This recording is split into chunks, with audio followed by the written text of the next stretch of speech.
Hey, salut tout le monde, bienvenue sur la chaîne de l'approximation ludique et du biflage de règles. Aujourd'hui, nouvelle vidéo dossier numéro 10. On va traiter de 4 jeux ayant pour thème l'espace infini. Ouh. Et ça après le générique. Give me fuel, give me fire, give me that which I desire. Allez, mais avant de commencer à parler de ces 4 jeux, il est temps de faire un peu de publicité, un peu de réclame. N'hésitez pas à commenter, partager, liker la vidéo si elle vous plaît. Hein, le petit pouce, ça me fait super plaisir. Le pouce en bas également, mais surtout, on dit pourquoi on met un pouce en bas. Ça sert à rien de mettre un pouce en bas. Si on n'est pas pourquoi, ça n'a strictement aucun intérêt, les gars. Également, si vous voulez soutenir la chaîne, hein, plusieurs possibilités. Toujours le petit lien dans la description que vous voyez affiché à l'écran là, le petit lien Philibert pour me permettre moi de toucher un petit pourcentage de ce que vous achetez chez Philibert quand vous passez par ce lien. Cela me fait super plaisir. Également du coup la souscription qui permet d'accéder en avant-première aux vidéos et ça sans pub, hop, pour même pas 1 € par mois. Excusez-moi. Cela me fait d'autant plus plaisir. Alors, dans ce dossier numéro 10, on va traiter 4 jeux de société sur le thème de l'espace, avec du coup leur mécanique, leur nombre de joueurs, leur qualité, leurs défauts.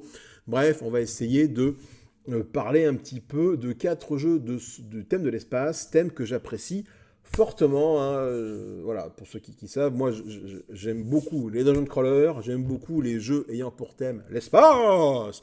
Alors si on arrive à faire un jeu qui fusionne les deux, c'est d'autant mieux. Mais là, on va parler du coup de 4 jeux qui ont ce thème-là. Alors, 4 jeux, voilà, pour cette vidéo. Peut-être qu'on embrassera du coup en fin de vidéo, comme je le fais à chaque fois, rapidement, 3-4 autres, mais juste les nommer, bien évidemment, des jeux qui me plaisent bien. Ils ne sont pas triés par ordre de classement, ils ne sont pas triés par ordre de préférence, ils ne sont pas triés par ordre de ce que vous voulez, ils ne sont pas triés du tout. Voilà. Premier jeu dont je vais vous parler, donc je vais me mettre du coup sur le site de Philibouille parce que c'est plus simple pour moi pour faire des recherches et pour vous montrer des images du jeu. Voilà. Premier jeu dont je voulais vous parler, c'est Terraforming Mars.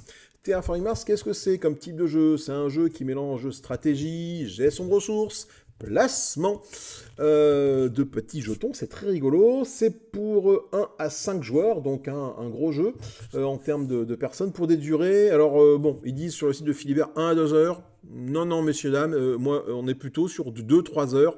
Bien tapé hein, pour Terraforming Mars. Hop là, je cherchais si l'enregistrement marchait bien.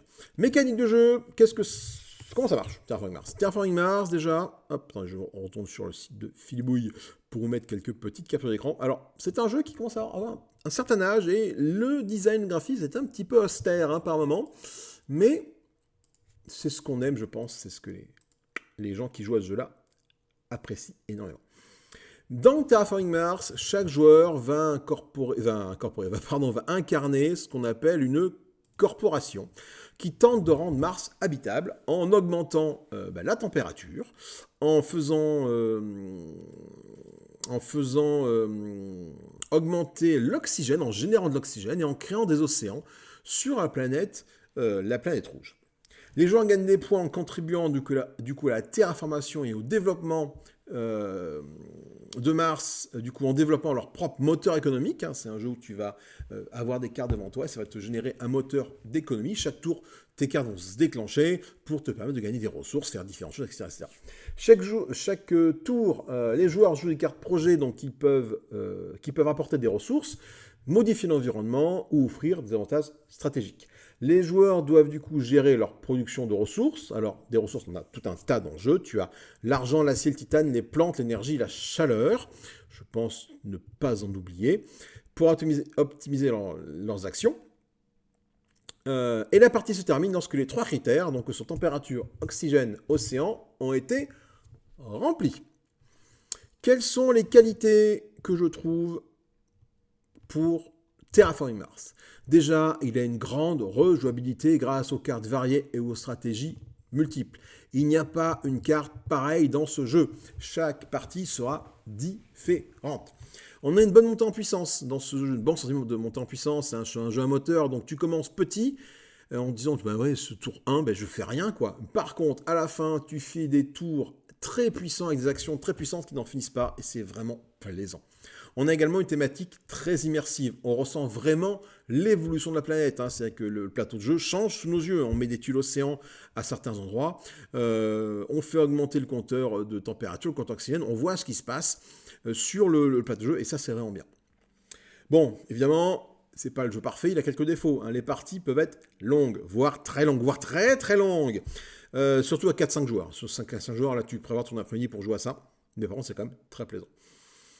L'aspect graphique est peu attrayant. Hein. Clairement, voilà, le design est fonctionnel, le design est efficace, mais le design n'est pas très beau. Hein. On ne peut pas dire que ça soit de toute beauté, tout ce qu'on voit devant nous. Et il est, à mon avis, difficile d'accès pour les nouveaux joueurs à cause de la gestion de nombreuses cartes et de nombreuses ressources. Faire débuter un joueur à Terraforming Mars qui n'a jamais joué au jeu de société, c'est aller au casse-pipe direct. Tu le perds dès la mise en place et dès le draft des premières cartes. C'est pour ça que on peut mettre en place, quand on y joue, l'extension Prélude dont j'ai parlé dans une précédente vidéo. Allez la voir, c'est à vers de la chaîne. On peut également jouer à Terraforming Mars, le jeu de dés. Hein, Terraforming Mars, le jeu de dés, c'est une très bonne entrée en matière, beaucoup plus légère à Terraforming Mars. Et si les joueurs accrochent à Terraforming Mars, le jeu de dés, ils raccrocheront à Terraforming Mars, malgré sa complexité. Autre jeu dont je voulais vous parler, qui se passe dans l'espace, c'est Galaxy Trucker. Alors Galaxy Trucker, hop, qu'on ne trouve plus du coup en français.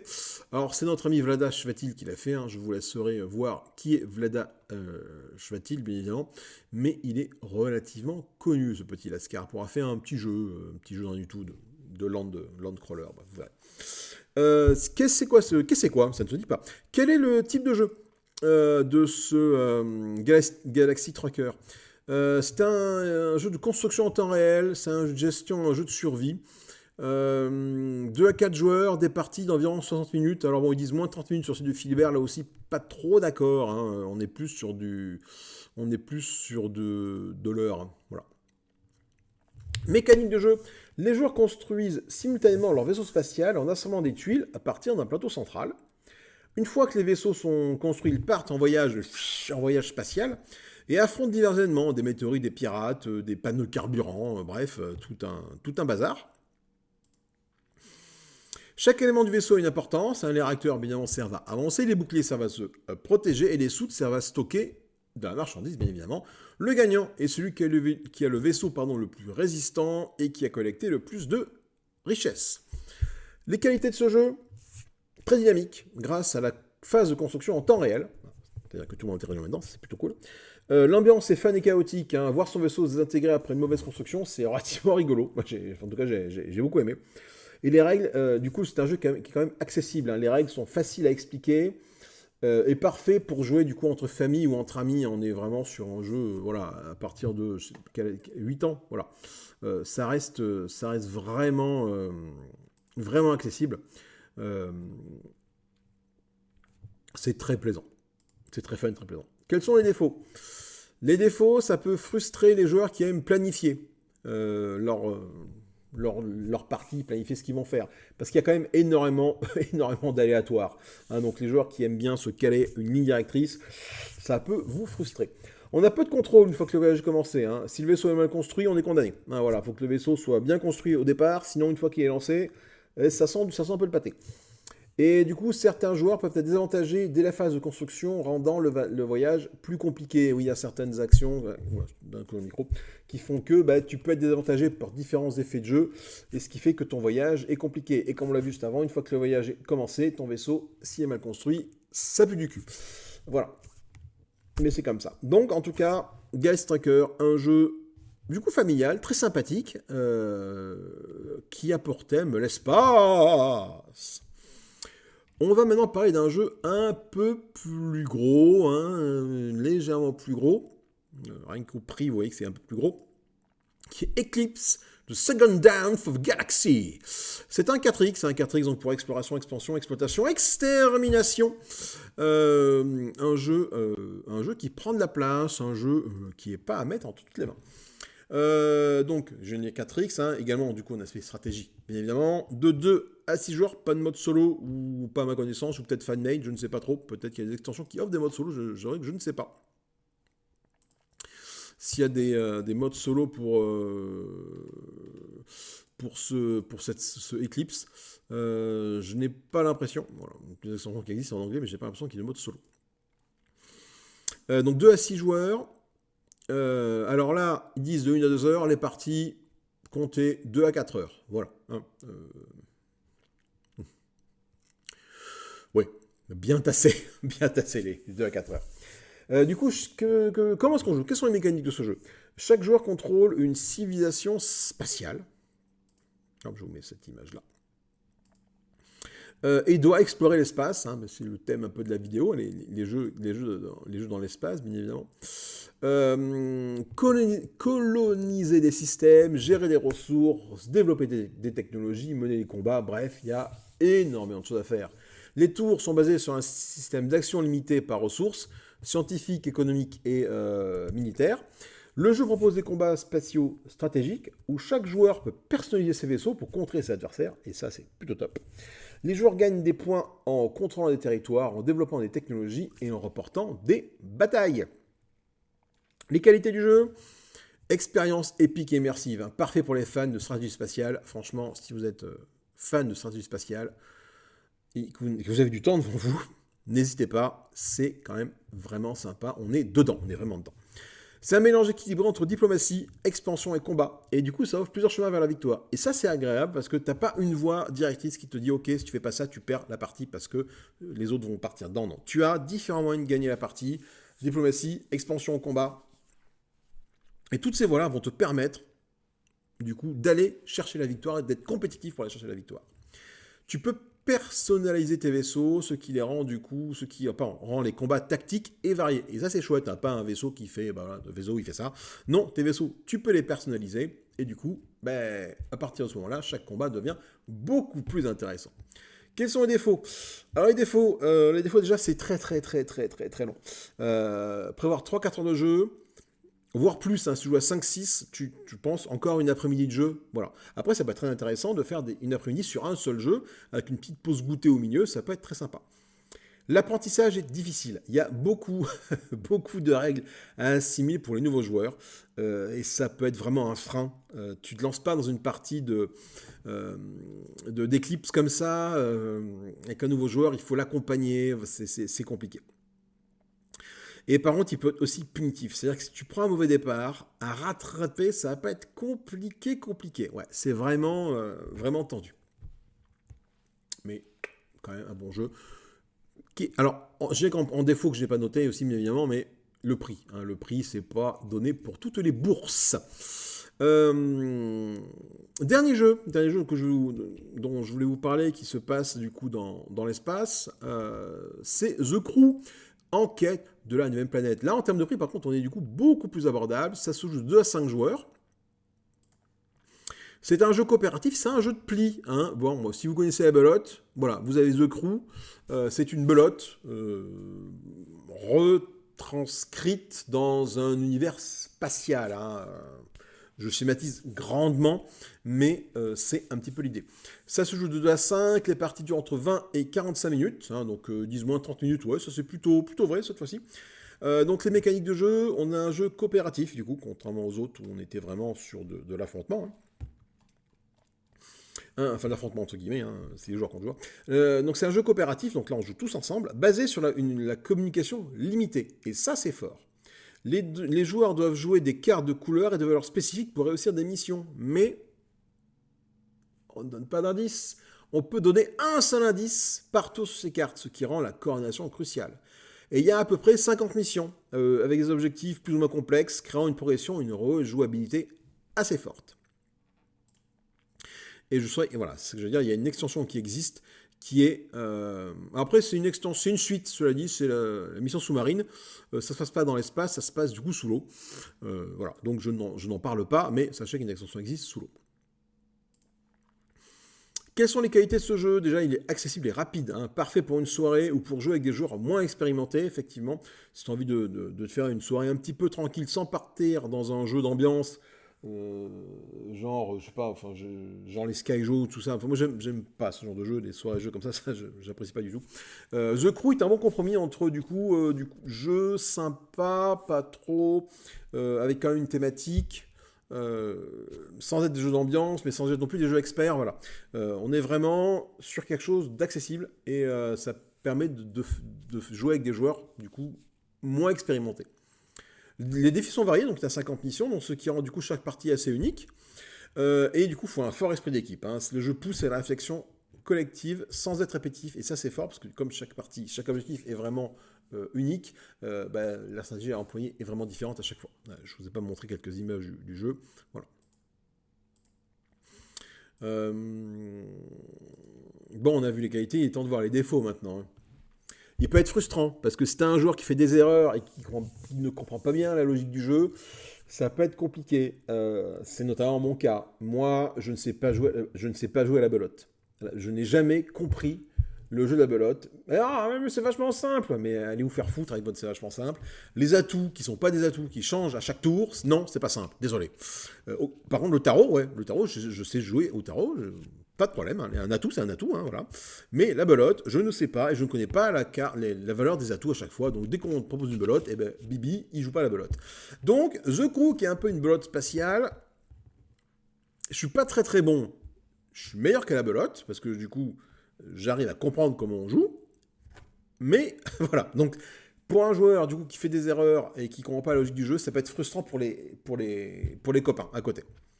On a un risque de lassitude, hein, parce que certes, il y a 50 missions, mais après avoir terminé les 50 missions, bien que la difficulté... Enfin, voilà.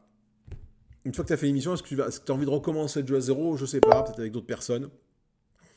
La difficulté est croissante, ça maintient l'intérêt de mission en mission, c'est de plus en plus dur, certes, mais une fois que tu as tout fait, est-ce que tu as envie de recommencer? Je sais pas trop, peut-être avec d'autres joueurs ou, encore une fois, pour démarrer une soirée jeu ou je ne sais pas, peut-être. Mais bon. Et ça dépend aussi beaucoup du niveau. C'est un jeu qui dépend beaucoup du niveau des joueurs. Si un joueur qui est beaucoup plus expérimenté que les autres, il peut porter l'équipe. On a un peu le syndrome du joueur alpha. Un peu comme dans tous les jeux coopératifs, finalement, tu as toujours un joueur alpha qui est là pour dire « Mais non, fais pas ça, fais plutôt ça, c'est mieux de faire ça ». Ça peut du coup frustrer les autres joueurs, ça peut être un petit peu ennuyeux. Voilà. Conclusion, quel jeu choisir? Et oui, on fait une petite conclusion. Hein, on a vu 4 jeux qui se passaient dans l'espace. Et quel jeu tu as envie de choisir? Si tu aimes la gestion et la stratégie pure, tu pars sur Terraforming Mars. Sans aucun souci. Hein, gestion... Hop là, je prends celui-là. Si tu aimes la gestion et la stratégie pure, tu pars sur Terraforming Mars. Si tu aimes un jeu fun, si tu aimes un jeu rapide, si tu aimes un jeu avec des moments de chaos, Galaxy Trucker, il est là pour toi. Bien évidemment. Si tu cherches une expérience, une grande expérience stratégique, une grande expérience immersive, Eclipse. Et si tu as le temps. C'est pareil. Et enfin, si tu cherches un petit jeu rapide et malin, The Crew. Clairement, The Crew. Alors, parmi les 4 que je nommais bien sûr, mais il y a énormément de jeux qui se passent dans l'espace. Allez, j'en nomme 3-4 de plus maintenant ici. Devant vos yeux ébahis, nous avons le Black Angel. Le Black Angel, qui alors, il n'existe plus ici, c'est un jeu qui n'est plus édité malheureusement, mais le Black Angel, c'est un jeu qui se passe dans l'espace avec une patte graphique très forte et qui est vraiment sympathique. Regardez, je vois Project Gaia ici. Project Gaia se passe dans l'espace également. Un jeu de stratégie incroyable. Mon petit chouchou du moment qui se passe dans l'espace. ISS Vanguard. ISS Vanguard, mon Dieu, mais quelle merveille. Oh, j'en ai pas parlé parce que bon, c'est pareil, ça coûte une couille, je pouvais pas parler de tout.